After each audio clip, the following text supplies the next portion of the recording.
All right. Well, greetings, everyone. As I make sure to mute here. Apologies. It's been a while, so I'm a little rusty again, I guess. Good to be here with you once again. If you are having trouble reading, my name is DJ Eshelman.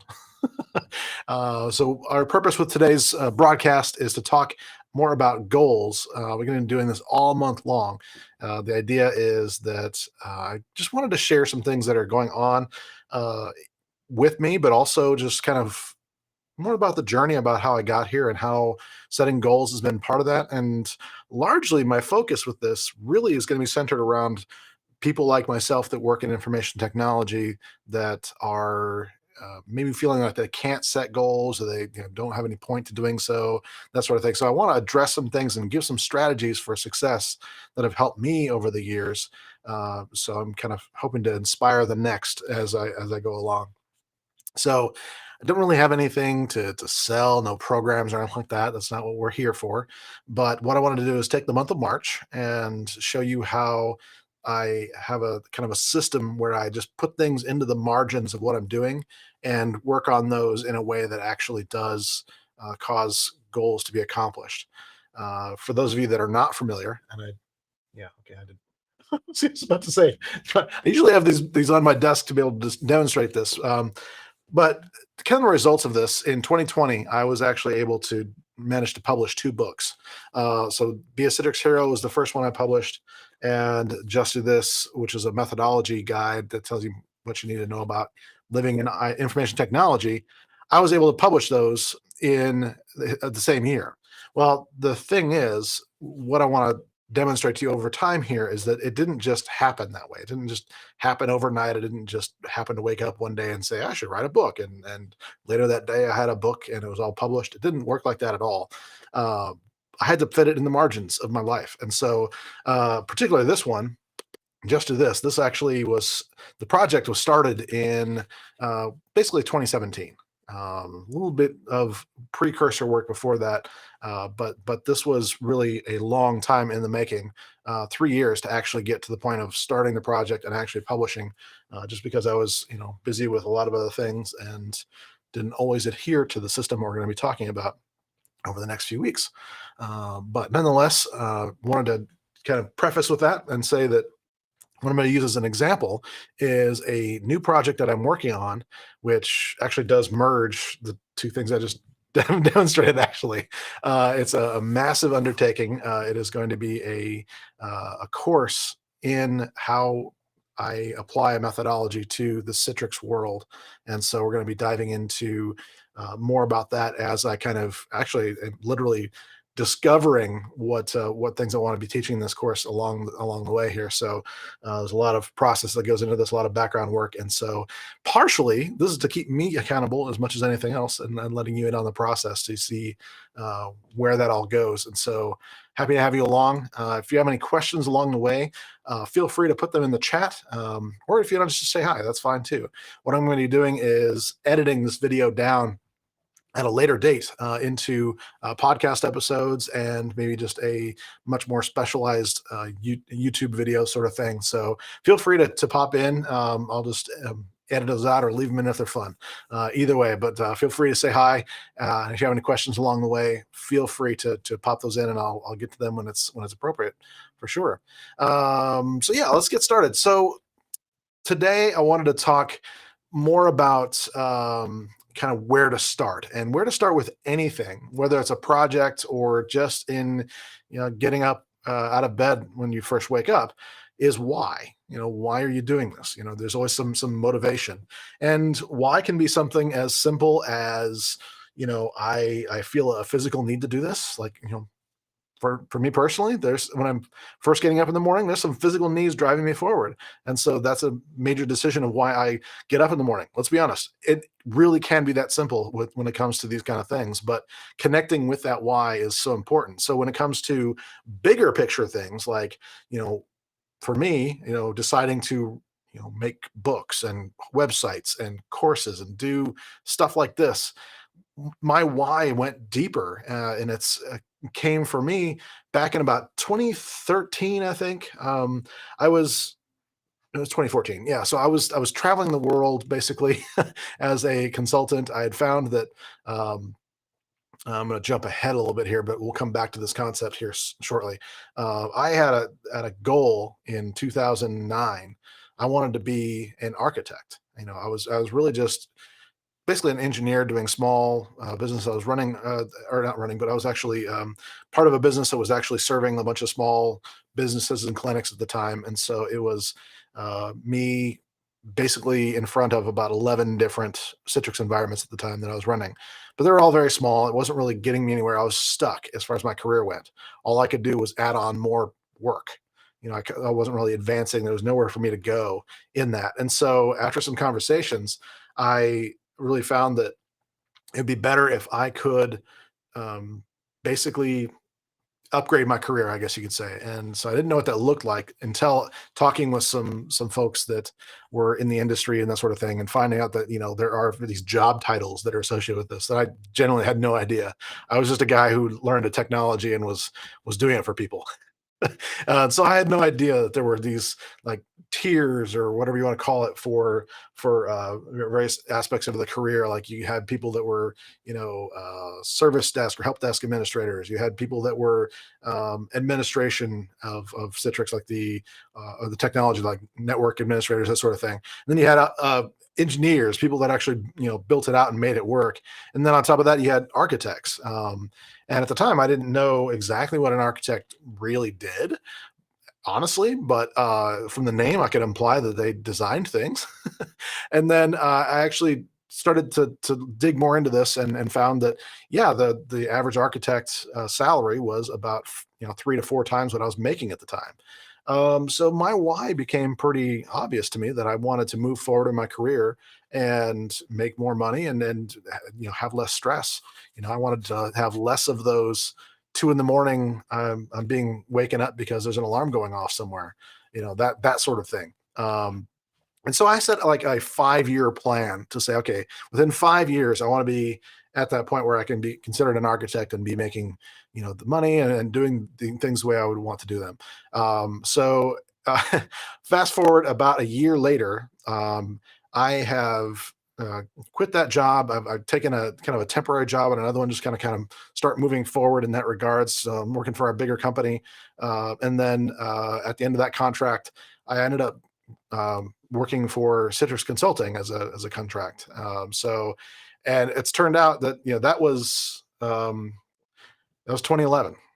So this being 2023, you can see that I've been at it for a while now as far as this goes. But so I still do work for Citrix today as a contract consultant. So it's been a good relationship over those many years. But what happened was I really fast tracked the process of what I thought it would take, but it wasn't easy. It was a lot of uh, sacrifice that I had to make. A lot of travel and all these kind of things that had to happen along the way. That I'll probably get more into talking about down the road here. But really, what happened along with that is I said, okay, great, now what?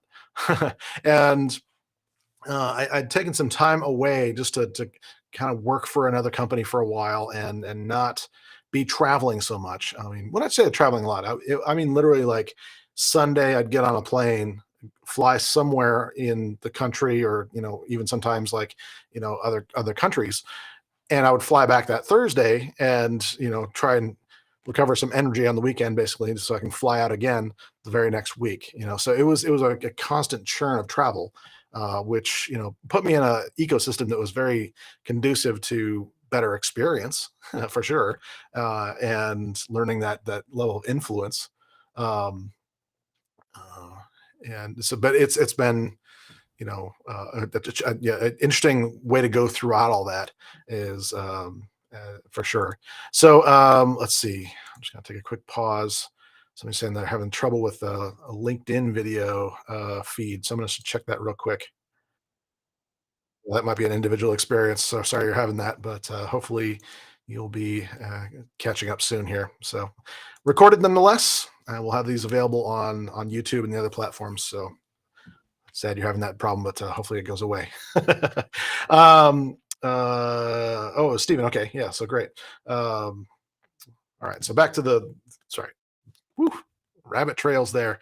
Uh, so in a nutshell, with the what am I trying to say here? The experiences of travel and whatnot, it really felt like I'd already gotten to a level and I didn't know what else to do. And so I knew kind of instinctively that I needed something else, some other kind of why, some other reason. So I'd just taken basically a temp job. I was looking, I wasn't looking for a full time employment. I just wanted a break, but still be busy enough, that sort of thing. And so, uh, I'm gonna just answer Stephen real quick here. Okay. All right, so just wanted to assure people that it's okay if you don't miss this, if you're not live. And there's other opportunities, by the way. We'll be doing other these broadcasts. I'm going to try and do these 2 times a week, all throughout March. And so if you ever have any questions about a previous video, please feel free to address those in another session. I really want to be able to answer your questions. So in 2014, after a long period of travel and just really getting a lot of things done that I'm going to talk about here soon, in either in this video or the next one, we'll see. From a financial standpoint, meaning some like getting out of debt and that sort of thing, happening way faster than we thought we had projected, that sort of thing. All great, but I needed something else, and I just knew I couldn't just stop here. I wouldn't be, happy just saying, well, okay, I've achieved my goal in life or whatever, and continuing. I needed something else to shoot for, and it really didn't feel right to not have anything genuine, I guess you could say. And so I really sat down and started writing out what I cared about most, what things would really drive me, what kind of things would I want to be remembered for, things like that. And ultimately, what I came to the conclusion of is that I wanted to leave the world better than I found it. And it's funny because I think that was a subliminal thing. It turns out I'd seen that saying years before with the all I needed to know in life I learned in kindergarten work. So that was interesting that came what I thought was instinctively, but actually was something that it was like in the background there waiting for me. But that it was something I very much aligned with as far as this is what I want out of life. I want to be in a place where I can leave this better than I found it. And so that became kind of the why behind a lot of things. And then from there, it kind of went to a lot of different directions as far as um, what that looked like from a strategy standpoint or even tactically, that sort of thing. It looked differently as it went. But the main thing was that I had a criteria now. And everything I do, it's about improving things for others, and so I have a not only a drive, but kind of a criteria to kind of wrap this around, that sort of thing. So it's a good start.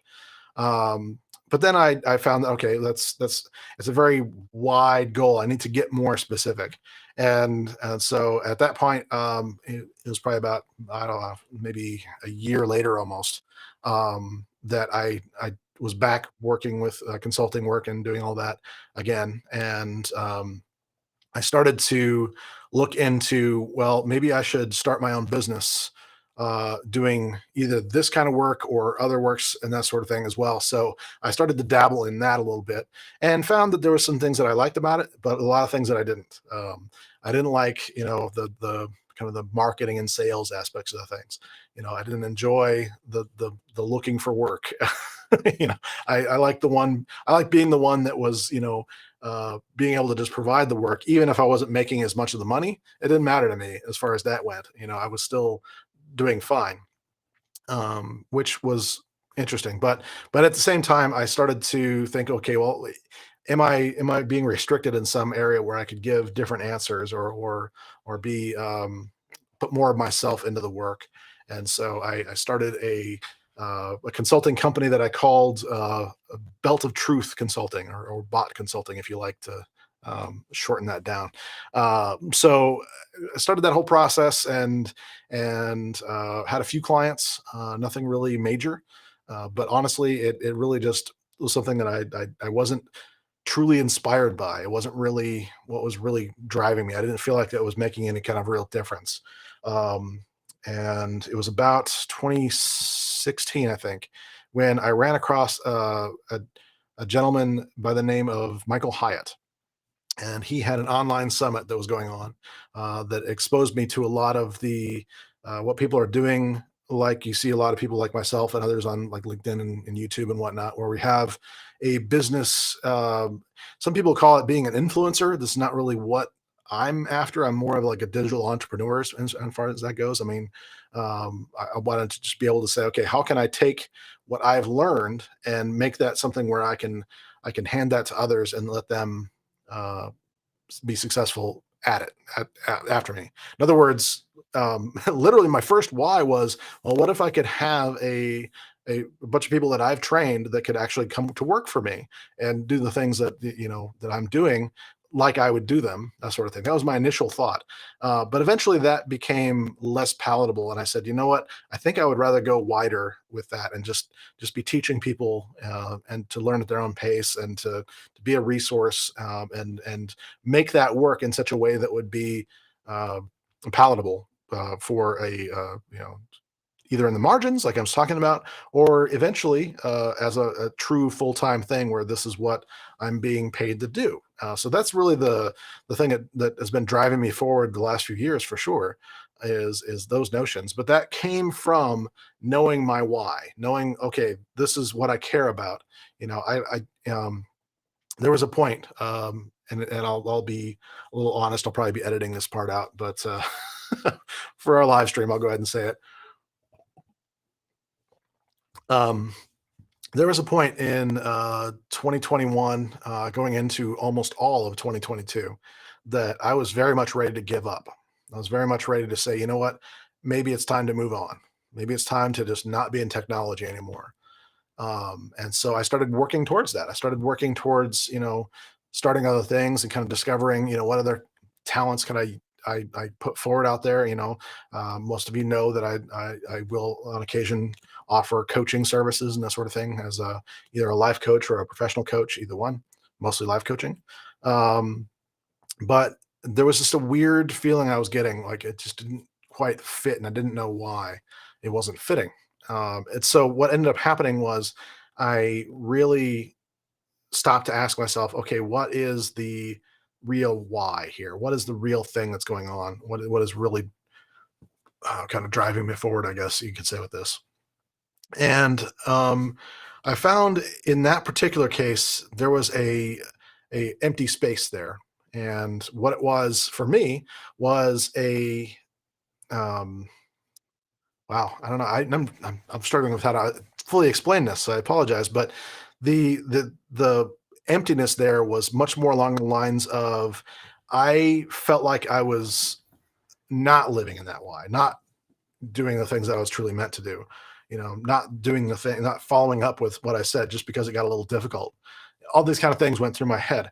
And it came to a really a bad place where I just was very much in a bad spot with this. And well, yeah, through some therapy and some really deep looking at this, I took a sabbatical in October of last year and took an honest look at okay, what am I doing here? What do I want?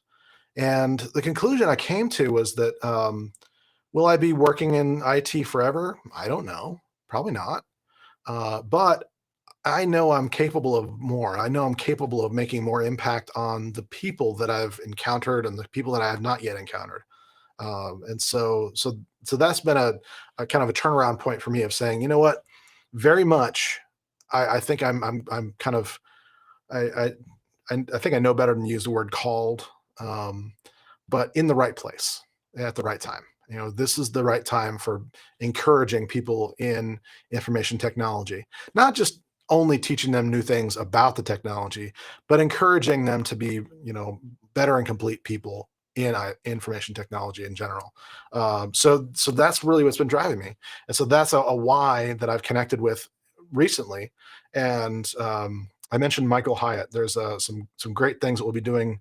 I would say I probably owe, I'm going to say easily half of the content that we'll be going over in the next few weeks to a lot of what he's taught me over the years and that sort of thing. His latest book is called Mind Your Mindset. Highly, highly, highly recommend that you go get that. Even if you're not in any kind of entrepreneurial space or business space, it doesn't matter.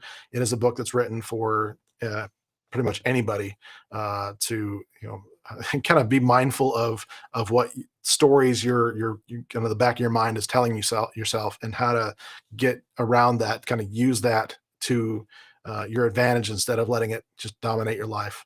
And that's a big thing we're going to be talking about today is how when we get distracted, a lot of times that voice will take over if we don't if we're not aware of it. So yeah, so I want to read to you something I wrote in October of 2016. This is kind of when I started to realize what was going on. There was a point where my wife had asked me how I deal with all the stress of the travel, the consulting, and everything like that. And I honestly didn't know how to answer her at the time. I was like, "Well, I just do. I don't know." So in thinking about it, I really came to the conclusion that another thing you hear me say all the time. In fact, I might even just put that on the screen. I say it enough that it's actually in the system here, and that is this: is that you will not rise to the occasion. You'll only rise to your level of preparedness. And this is significant in talking about goals as much as anything else, because really, when it came to me handling stress, it really was that I had just built up kind of a tolerance, I guess you could say. But it wasn't just tolerance; it was something that was actually built up way back in the early 2000s. I actually had a experience where I was one of the last people to do work for Kinkos when they were still Kinkos. It's funny because I just saw an interview with the person who founded Kinkos today, which I found very interesting. But one of the things that I was doing at that time, I was putting in these credit card systems all over the country, and this was like literally, I was out in September of 2001. I was in Washington, and so I was in kind of training on this new system we were putting together, and so there was all this stuff going on, and I had not really done any kind of travel for business and that sort of thing before, so it was all new for me. And then I flew back home that weekend, and a day later it was September 11th, 2001. And the hotel I was in actually overlooked like the Pentagon. And so it hit home for me very hard in that regards that, oh my gosh, I could have still been there. This could have been real. But it was that was like a first kind of thing I can think of where I started building up a tolerance. So traveling in that world at that time and doing so every week built up a level of preparedness, I guess you could say, in my life. But also, what ended up happening was I was exposed to more and more logistical challenges and things like that. That I had to learn how to basically laugh my way through things. And the um, the project manager I had at the time, one day I remember her saying to me, like, "How do you do that? How do you just laugh your way through these things?" And I remember saying something to the effect of, "I've just come to realize that it's something I can do, and it's kind of like what I can control is my response to it, that sort of thing." Years later, I would read Viktor Frankl and his experiences in the concentration camps and that sort of thing, and finding that the only real agency that he had was how he responded to people. And so taking all that into, okay, how did I get to this point of being able to handle things? How do I get to the point of being able to just freely get on a live conversation and talk to people without worrying about sounding like a bumbling idiot, like I probably do sound like right now, is I have learned to be okay with things. And so what I wrote in 2016 was, all the successes I have had in life have not come all at once. And have not come by accident. It's easy to get lost in wanting the end goal so badly that we put everything we have into it, only to get frustrated when we fail. And what I went into, just not to bore you with all the details here, is all the different ways that I kind of went through this process in various areas of my life, and realized at that point that, I was, even though I wasn't really good at articulating it at the time, I was really good, or getting really a lot better about setting goals and taking them one step at a time. So, some examples here, um, in our finances, my consumer debts had become way out of my comfort. About $70,000 or so of consumer debts and school loans. And so, the first thing that my wife and I did when we got married is actually work our way out of debt. The process started about 6 months before we got married. I started just pounding away at it, and I have Dave Ramsey to thank for that. And so he has a baby step process that worked really well for me at the time. It was something that actually did work where other strategies were not working, and for it in terms of being able to take it one step at a time. So career, same kind of thing where I went from, success to failure, and all those kind of things back and forth. But I didn't just take it as it was. I said, okay, what can I learn from each of these experiences? So eventually, I built up a whole series of what we call leading practices, or uh, a better methodology, that sort of thing. The things that I became known for, of being reliable in these kind of areas. And so, from a career standpoint, those were things that were happening a step at a time. In our marriage, working through counseling, and working through things like, if you're familiar with the concept of love languages and things like that. There's some strength there, and there's ways to set goals around that. We'll talk about that. I think next Wednesday, Thursday, whatever. I don't have the dates right in front of me. I apologize. So prepared, so prepared. Um, so when we talk about setting goals, smarter goals, we'll actually talk about things like things you can measure. And there's actually, even in your marriage, there are things you can measure. And I'll put it that way. And so that became something we could work towards a goal of a happier marriage by working through the things we could measure about that. In my spiritual life, there's a lot of things that I can point to as far as getting better about spending meditation time and prayer time, and reading more, and spending time in scripture, that sort of thing. In my case, whatever that looks like for you, there's always things that we can do to do that one step at a time. And so, really, what it comes down to when we're talking about all these goal settings and things like that is not trying to boil the ocean, so to say. We don't want to get into a space where we are trying to do everything all at once. What we want to do is get to the point where we are able to take things one step at a time and eventually get to that point. And so we set our frameworks around that. But without a clear understanding of why, uh, you'll most likely fail. So it's like, why or die, or what I've said, I guess a couple of years ago, that somebody picked up on and really liked was, know your why or fail before you try. Uh, That's another way to say that. Um, I guess I like pithy little sayings. I guess it's just my thing. I should be like, I really should get into the t-shirt business, shouldn't I? Yeah. But anyway, that's another story. But anyway, no matter how well you define your goals or think you've defined your goals, if you don't really have a good um, uh, care about it, if you don't actually care about those goals, it doesn't matter how skilled you are in defining them, it's not going to happen. And this is something that I'm relearning this very year. Um, Behind me, you'll see my, actually, I'm taking somewhat of a risk by showing everybody this, but this is my goal calendar for the year. This is the bunch of things, and you'll see there's some things that are actually written down, and then most things are on little post-it notes. Um, Initially, the post-it notes were so that I could figure out where I wanted things and then write them down and make them more ironclad. Well, this particular year, what I've been finding is that I need to be cognizant of what I can do from a emotional and mental state. And so I've been very much limiting my efforts. And so for this first quarter, I decided that, you know what, we're going to focus completely on consulting work as far as the primary. And then if other things fit in the margins well enough, great, then let's do that.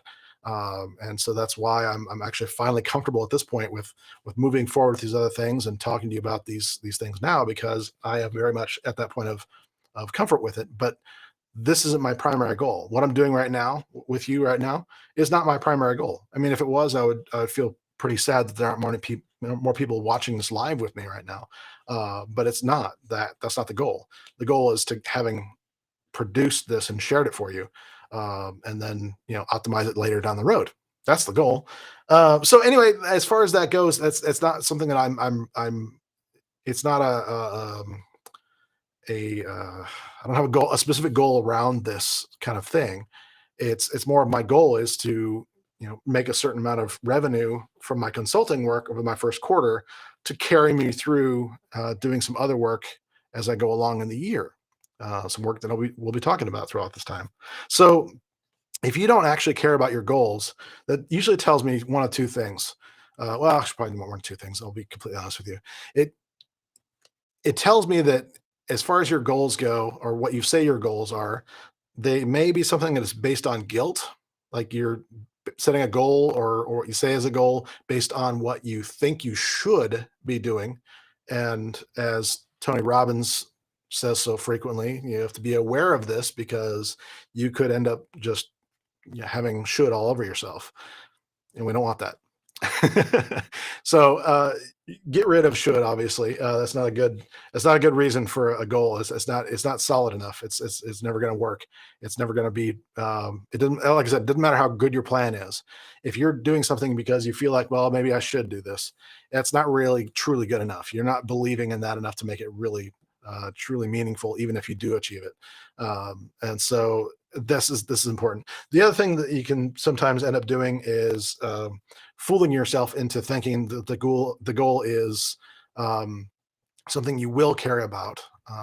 So even if it's not something you feel like you actually want to care about, but you maybe don't. For me, I'll admit that weight loss has constantly been something like that for me. That I struggle with, like, caring about weight loss. When I see pictures of myself, I'm not so happy. Uh, but at the same time, I'm like, well, yeah, it doesn't seem to be enough to make a daily decision on that all the time. Um, it's just a weird thing like that. So sometimes that why is not really something that's really truly there enough to make it a sacrifice. Now, I'll say that after we get done with this video, I am going to be changing clothes and going to the gym. And initially, my why for doing that was, I want to lose some weight this year, and that's still true. I mean, I probably can't zoom in enough on the goals here to see my initial writing on that. But I had a bunch of I want to be this many pounds each month and have a reduction each month. I've crossed those out. I've crossed those out because that's not actually the goal. Weight is not my goal. There's a previous video I did on this where I described this more, and we'll get into that more when we talk about setting the smarter goals as far as that goes. But it's really not about that. That's not my why. Doesn't work. It's not actually something that it's something I want to believe in myself. I want to care about that myself, but the truth is I don't.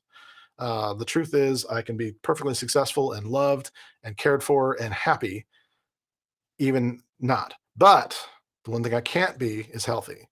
And so that has been my bigger priority, getting to the point where I'm not as winded or winded at all, like going up the stairs or whatever, like little things like that. If I'm going to be doing more public speaking, which is a bigger thing that I've got coming up soon. In probably in the hopefully in the next year, I'll be doing a lot more public speaking. It's something that initial goal of this year that I've actually you'll see down towards December. That's become a parking lot for ideas, and that a lot of those have to do with public speaking because I'm like it's not a priority right now. But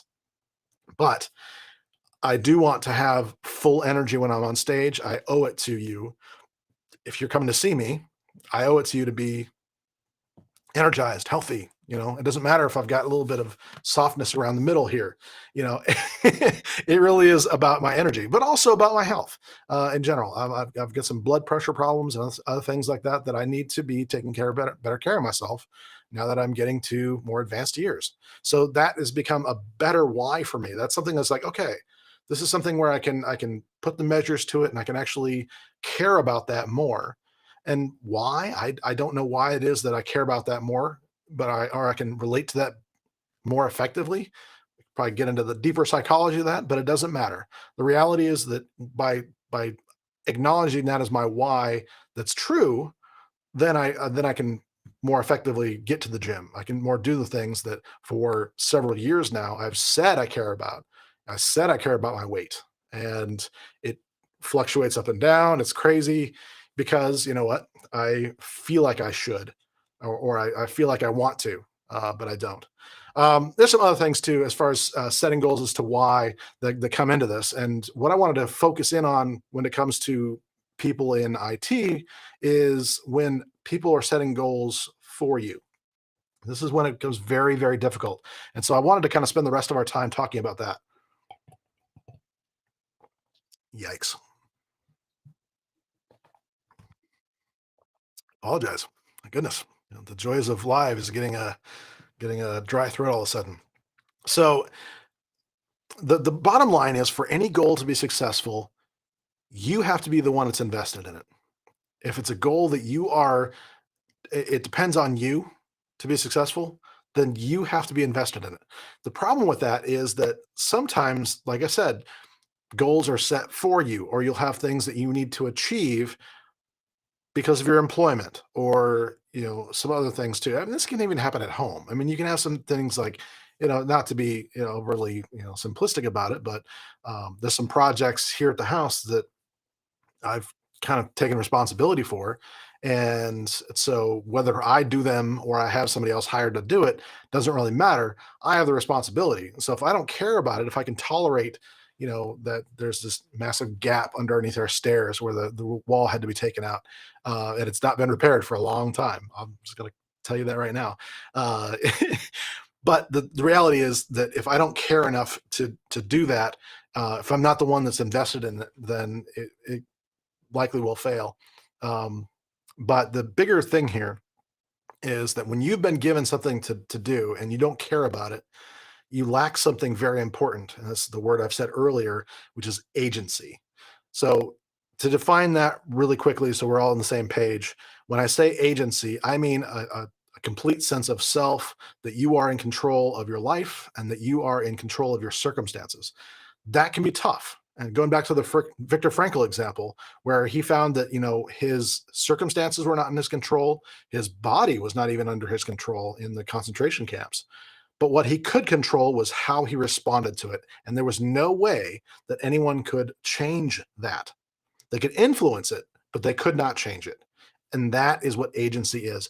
And it sounds extreme, but when it comes to these kind of things, if you don't have that way you respond to things, then achieving goals becomes very difficult because it's basically leaving you as basically, forgive me, a slave. You're not doing work that you care about. You're doing slave labor. And so that's the difference in agency. It can be the same exact work, but if you can find a way to either respond to it differently or care about it differently, all of a sudden what you find is that it becomes much more easy to slowly break it down into other steps and smaller manageable steps and do this every day without feeling the dread and the drama of it. And this is what we're talking about and all this kind of stuff. So if I'm just going to use from my world just because I live in it every day. So if you have been given a massive document from a consultant like myself that has a bunch of things that are maybe not ideal in your environment or that you need to build, you know, at a surface level, you could look at that and say, that's impossible. Why is he making me do all this work? You know, Hate that guy. I say this because I'm sure there's been times where people have done that. But if you dig in deeper, what I've probably also done is given you a breakdown of how to do this step by step. But that's the different story. It doesn't matter. I can make this as easy or difficult as I can. If you don't care about doing the work, if you don't care about, if it's not part of your why, doesn't exist there, then you don't have agency, and you will find ways. We think we're not in control of our schedule. We totally are. We're going to talk about it on Monday. Actually, we're going to talk about controlling our schedule, controlling our destiny in that sense, because it's very important to talk about, especially in information technology. It's very important. So when it comes to that agency, it really does come down to, if you're the one invested, then you'll be the one to uh, either do it or find others who can do it for you. But it doesn't matter to those that are those that are in charge. They just want the work done, right? They just want to move forward, and so they've given you that goal. And whether it's you, yeah, sometimes it's not possible that you have to be the one doing it. It doesn't matter. The point is, if you care about it enough, then it will move. But if you don't care about it, you'll find ways to not make it move. I've seen this way too often to think that that's anything but true. And people will say things all the time like, "Well, if I don't do this, I'll be fired," and blah blah blah. And I've heard that a lot too. And you know what? It turns out that it's not always true. All it takes is getting away with it once or twice and kind of setting that precedent that, oh, yeah, you've told me to do this, but you also told me to do this and this sort of thing. It becomes this whole mess of stuff that people have told you to do, and you remain there, but you remain there with no agency. You remain there with no way to really be in charge of your own life while you're there. You're just, spending amount of time that is just tragic. I hate seeing it. I've seen it so much these days where people are very depressed when they go into the office, and they're more depressed when they leave. You'd think they'd be happy to leave, but they're actually more depressed when they leave. Just the fight has been taken out of them. They're miserable. Um, Again, I hate to be dramatic, but I have to say it. I've been seeing so much more alcohol, drugs. Yeah, unfortunately, I had was not part of a conversation, but close enough involved with someone who has been cheating on his wife, basically, because he just couldn't find a way to cope at home or at the office, and for some reason that just became an escape. So infidelity is a way to escape these kind of things, and it all becomes those kind of behaviors, and they very often will stem from this very concept of not having a true sense of agency when you're at work. And so even if you're not in control of your circumstances, you can always be in control of how you respond.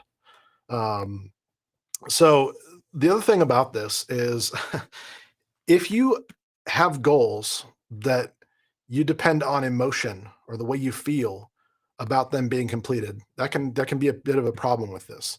So there's things that you feel good about doing, like I was saying with the weight loss and things like that, or the fitness and that sort of thing that I feel better about, and so it's easier to do that to a degree because I feel good about doing it. But you can also have days like, well, last week I had several of them actually. I had about 3 or 4 consistent days where I did not feel like it. And so if you're going towards goals is very much based on emotion, or how you feel about them, then it can be just as easy for that emotion to be replaced on a day-to-day basis. So just be aware of that. That's something where we sometimes have to set things up. And actually, so like I said, we'll talk about. I'll just kind of give you a teaser in saying that it becomes really important to write things down in a way that you're causing yourself to participate in those goals. I find a lot of people in information technology these days do not write their goals down. They don't even write their day-to-day tasks down. They just kind of keep it in their head, or they just wait for the scrum meeting in the morning, or whatever it is to define their priorities for the day. They don't really have a sense of their own uh, purpose in that sense. They really just are there to fulfill the next thing, next thing, next thing, next thing. And I don't want that for you. I want you to have a more fulfilled life, even if you stay exactly where you are and don't do anything to change your career. That doesn't matter. I want you to be more fulfilled in that and have a better sense of agency where you are, regardless. And if that means you move out forward from that, great. That's definitely a desire that I have for people. Maybe even you could say a goal, from a certain point of view, is to be a part of inspiring and equipping people for a better life in that regards. But the thing here is that, coming back to my wife's observation, that how do I deal with the stress? How do I deal with that? So it became a constant series of inserting myself into discomfort. And so that was really the impetus of that whole thing, of the preparedness. Discomfort becomes preparedness if you let yourself learn from it, if you let yourself experience it. And so, really, this is something that I found in actually, is an article that my therapist gave me last night. I'm not even kidding. We were talking about a little bit of this, and I've never been diagnosed with ADHD, but at the same time, I can kind of feel it sometimes, just very distractible. I call myself a squirrelpreneur at times. That I very much go on tangents, and even in the midst of a conversation. But I wanted to read part of this. This is actually tips for managing ADHD that I thought was really good for task building as well. And it says, create a distraction free area for completing tasks. Um, Actually, sorry, I'm reading the wrong one. My bad. Accept some discomfort for completing tasks. There's the right one. All right. So, accept from some discomfort from completing tasks. You may never be 100% in the mood to do some things, and that's okay. Sometimes you just have to work through it. You might find that once you get started, the task isn't as bad as you expected. So, focus on the outcome of completing a task. How do you think you'll feel when you complete something or on your to-do list?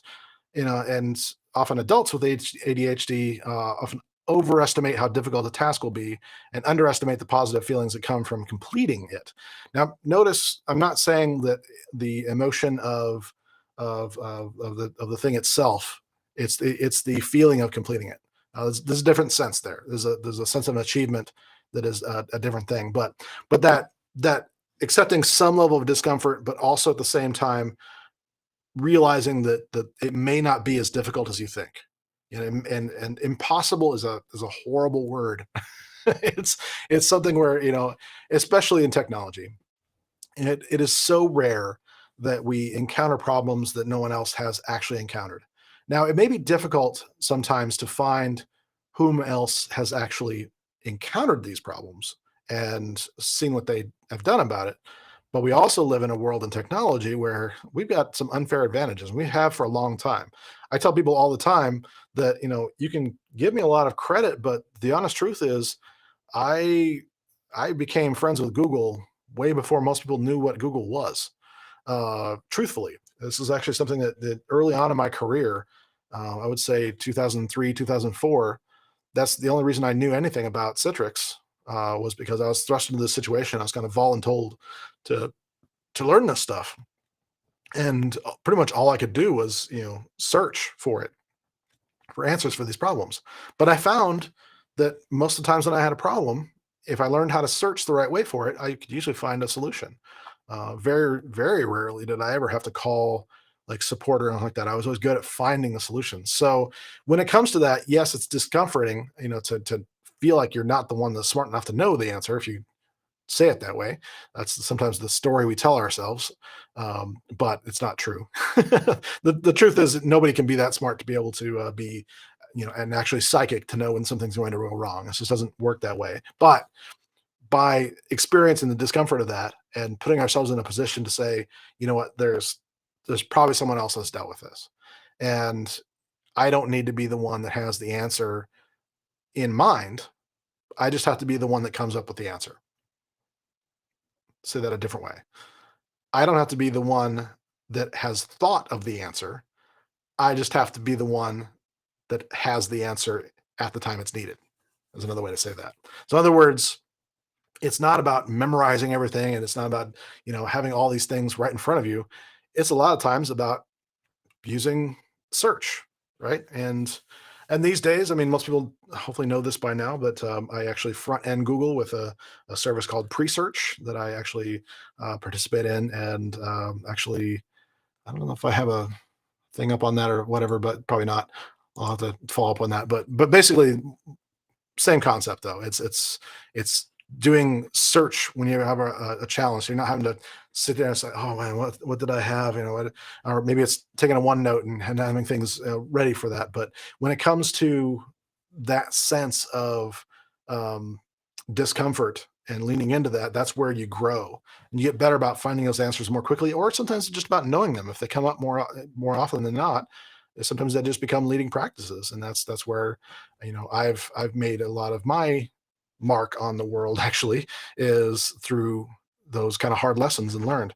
But when it comes to goal setting, like I said, they really need to be something that where you feel enough challenge with it, that you feel that is a little uncomfortable, but not so much that you're overwhelmed and feel like you can't do that. And so in oh gosh, I believe it's going to be week or like the fifth broadcast, I think. If I have my schedule right, I'm making some adjustments here, but basically, what we're going to talk about is the times where you need to break your goals into smaller pieces, even if it means confronting your management with that and saying, "This is too much all for this time frame or whatever it is. We need to break this into smaller tasks. Otherwise, we're not going to be able to get this done. It's not feasible." There's ways to do that, and there's ways not to do that. Um, spoiler alert, the way not to do it is to just ignore it and hope somebody catches it. That's not the way to do it. But we'll get into that. But basically, the gist of this for today is that yes, there are times, especially in our IT lives, that you have things that come up. Sometimes they come up in the moment when you're trying to work on something else. um, I don't know if I know of any uh, like especially administrators or engineers where they haven't had that exact scenario where they are really wanting to work on something. They're really focused, and somebody comes up to their desk or some chat message goes off or some email that totally derails their progress, and they have a hard time getting back to it. That does happen in information technology services, which is why we're kind of talking about living in the margins with some of these things. Sometimes there are goals where you have to say, I can't, I maybe can't focus on this, but it doesn't mean I can't get it done. It doesn't mean I can't set aside whatever I need to make this happen. Um, it's just a process of learning how to do that. And so, I'm not here to tell you how to be more productive at work necessarily. That's probably a more a deep discussion, or a kind of a more advanced. The people that are more skilled can probably be helpful for that. Maybe down the road we'll have some of those folks on with us or something like that. But the bottom line is that you can do the same things that I've done, and that really does come down to really uh, being truthful with yourself about why you're wanting these things to happen. So, what I wanted to do is give you a little bit of homework.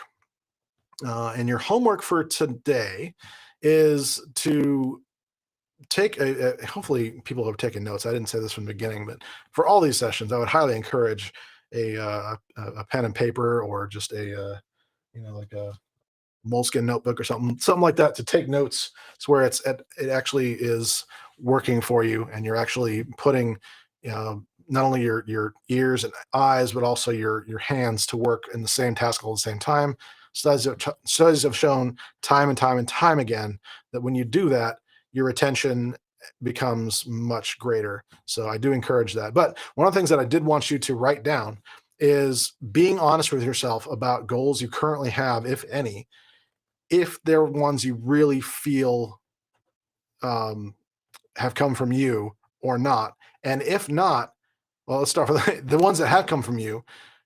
Check yourself against them and say, are the reasons why I have not achieved these goals more to do with the execution of these goals, or has it more to do with the why of these goals? Now, if there are things you're achieving and you're doing great with, I want you to note those as well. I want you to celebrate that, and we're also going to come back to a little bit of that. Oh my goodness, I don't have a week for this or a date set for this, but we're going to talk about the process of writing a little bit more, and we're also going to talk about celebrating those wins a lot more, and as far as those breakdowns and things like that. And so learning from the things you do actually achieve and how to set that as a precedent for the other things as well. So we'll talk about how I learned to apply some things in my personal life for goal achievement that I was able to actually set for goal achievement at my work life, if you will. So we'll talk more about that. So once you got that down, just analyze your why on those personal things. Now, for your work things, this is where it gets a little bit more difficult because a lot of times we don't feel we have a why. We have a why of, well, I just want to show up and get paid. And why are you making this complicated for me? That's what it feels like as far as the why of doing things.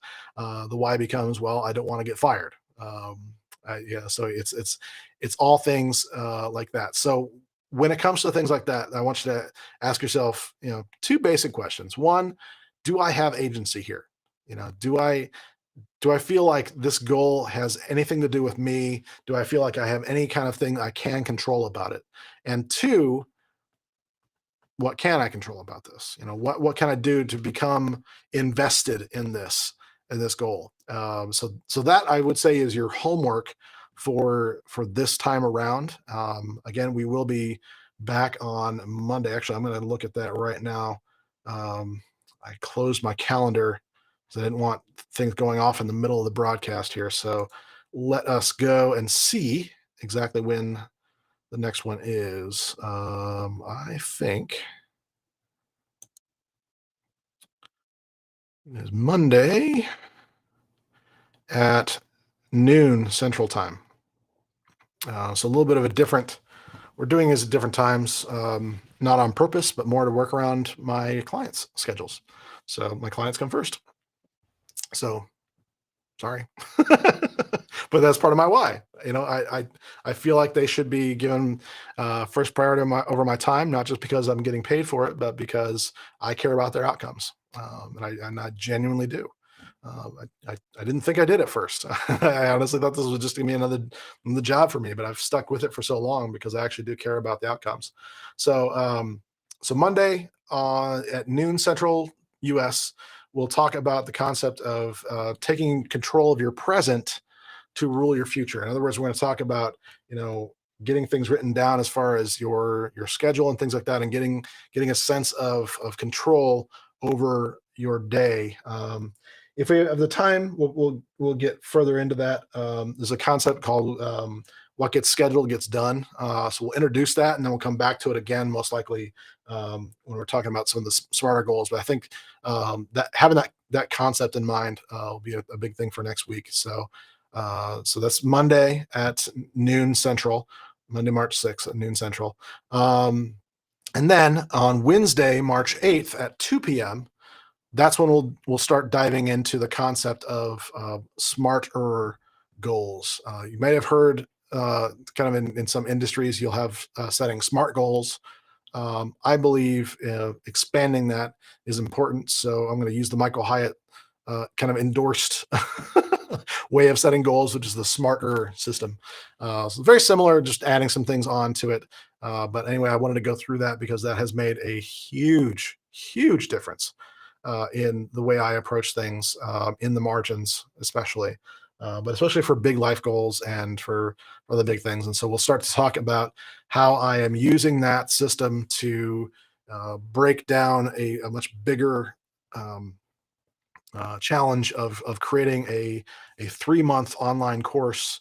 How do you do that? That sort of thing, and all the pieces of that, not only the content, but the topics, everything that's about it, and then also like getting people to actually be aware of it and that sort of thing. And so there's some pretty big challenges, and I've kind of set a timeline of April 10th for this. And so, yeah, obviously, balancing consulting work and everything else I do with this is going to be pretty challenging. And so I'm going to be, giving you an honest look at some of this stuff and showing you how I'm kind of going to get you behind the scenes a little bit on how I'm approaching all this, and hopefully we can both learn something out of it. I'll get the accountability, and you will get the example of how this can be done. So Let's look for that. So I will see you Monday for another video. But I will stick around. If anybody has any questions, you can put them in the chat. I'm going to go back to I think one of the platforms was not.